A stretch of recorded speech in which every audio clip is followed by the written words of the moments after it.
Kantara movie का part 2 release हो गया है। इसको पार्ट 2 बोलना ठीक भी नहीं होगा क्योंकि ये एक्चुअल में पार्ट 2 नहीं है, मतलब है तो पार्ट 2 बट ये उसकी प्रीक्वल स्टोरी है। मतलब जो हमने पार्ट 1 देखा था कांतारा का वो बहुत आगे टेक प्लेस करती है और जो ये है कांतारा चैप्टर 1 ये बहुत पीछे की कहानी दिखाई गई है। अब इससे पहले मैं बात करूं कि ये मूवी आपको देखनी चाहिए या नहीं, या ये मूवी कैसी है कैसी नहीं, तो इससे पहले बात करते हैं इसकी स्टोरी के बारे में। तो जो हमने पार्ट 1 में कांतारा में हमने देखा था कि राजा और गांव के लोग और फॉरेस्ट डिपार्टमेंट इन तीनों की स्टोरी दिखाई गई थी, बट इस पार्ट में हमें स्टोरी दिखाई गई है एक राज्य की जहाँ पे राजा भी है और एक गांव की जहाँ पे एक ट्राइबल कम्युनिटी रहती है, आदिवासी रहते हैं, और दिखाई गई है अपने दैव्य जो वही कांतारा पार्ट 1 में भी थे, पंजुर्ली और गुलिगा देवा। इस पार्ट में भी उन्हीं दोनों देवों को दिखाया गया है। इस मूवी में हमें जो गांव के लोग दिखाए गए हैं, जो आदिवासी लोग हैं, जो वो जो गांव है उनका एक फॉरेस्ट में है और उसी फॉरेस्ट का नाम है कांतारा। तो उसी फॉरेस्ट की जो ये स्टोरी है, इसी पे इस मूवी का भी नाम पड़ा है, इस मूवी का और जो पहला पार्ट था उसका भी। तो बेसिकली एक फॉरेस्ट का नाम है कांतारा। अब इस मूवी में ना जो फॉरेस्ट पीपल है, मतलब जो आदिवासी लोग हैं, और जो राज्यसभा जो राज्य है, मतलब जो राजा का राज्य है, इन दोनों के बीच खड़ी है एक दीवार, ठीक है। और उस दीवार से जो राज्य की प्रजा है वो तो क्रॉस करके कांतारा फॉरेस्ट में जा सकती है, बट जो कांतारा में लोग रहते हैं उनको अलाउड नहीं है दीवार पार करके राज्य में आना।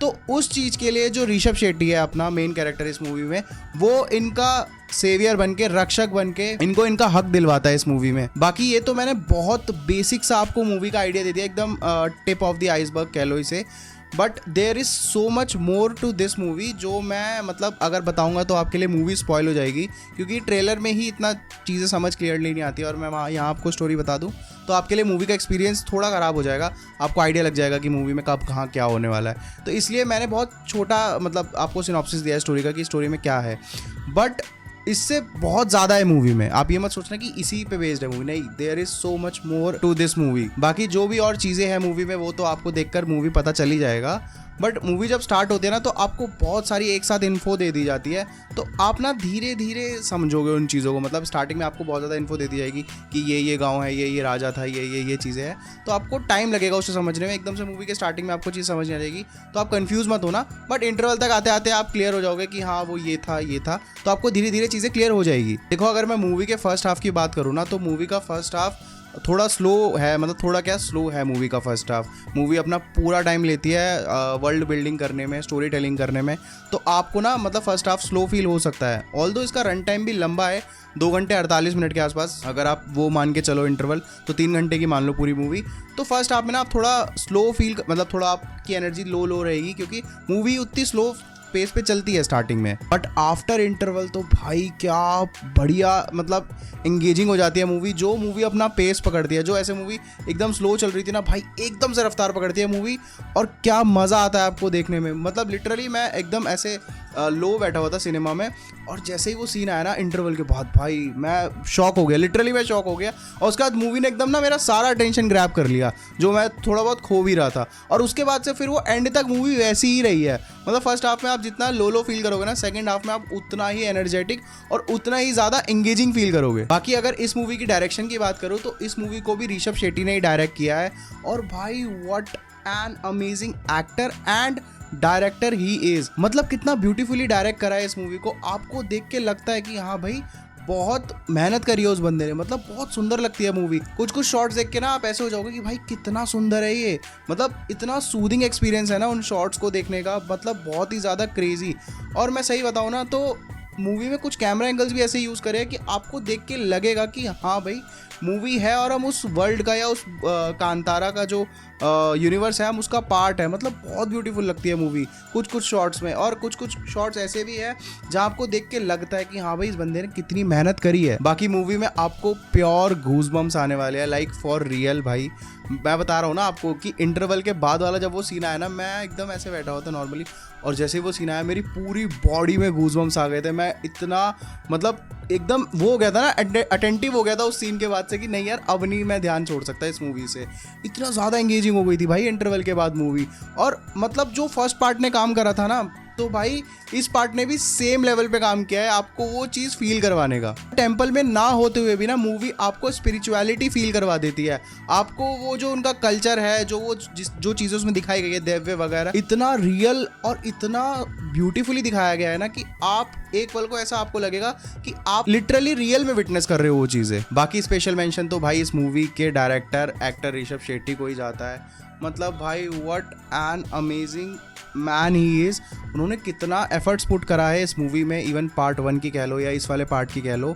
भाई लगता है देख के यार, पता है मैं कह रहा हूँ पार्ट 1 में तो फिर भी उस चीज़ का दैव्य का इतना रोल नहीं दिखाया था, इसमें बहुत ज़्यादा है। तो उन्होंने कितने एफर्ट्स पुट करे हैं, क्या उन्होंने जान डाली एक्टिंग में यार।